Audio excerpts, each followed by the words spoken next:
মোট কথা চায়না জাল পারফেক্ট, যে কোনো জায়গায় খালে বিলে ঘিরে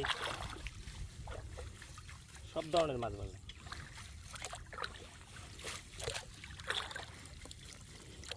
পুঁটি মাছটাই তো বড় ক্ষতিকর মাছ এই মাছের জন্য। এই রেনুরা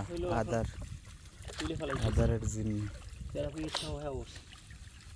কিছু চলাইবে না, তেলাপুয়ের সামনে ফলানি যাইবে না, কিচ্ছু ফালাই না, সবই রেখে দিই।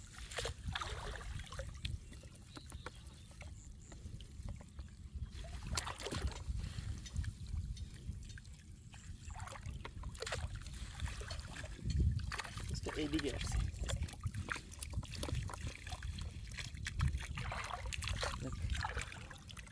মাথায় কিছুর দিকে বাজছে।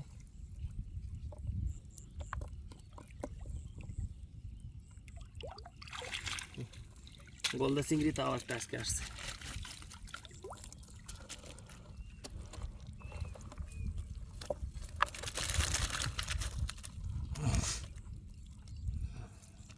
আমার চায়না জাল আরও একটা আনা লাগবে, দুই মাথায় পাতলে কাছেই উঠে যাবে।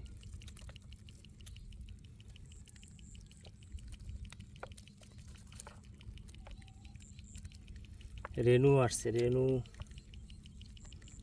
কালকে আসছিল কয়েকটা।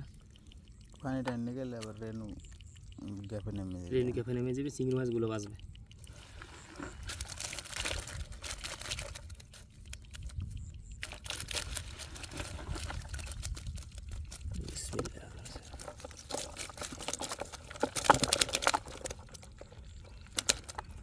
গড্ডুন ভেঙে দেন আর ভেঙে সাইড দিন। কালগুলো বেশি রয়েছে 100 টাকা। তাহার এমার্জেন্সি দরকার হলে বেচতে পারেন, কিন্তু না ওটা সাইডে দিই, বেচতে পড়তে পারবে না, কয়টায় বেচতে পারবেন না, 50 টাকা দেবে। গোদ ভাঙেন, মাছ যেটা ধরবেন ছোট হোক আর বড় হোক, গোদ খালি ভাঙতেই দেখবেন। মাছ যা, আপনি তো এই বাগদাড়ির ই হেরে লাইতেছেন, নষ্ট বানাই দিতেছেন।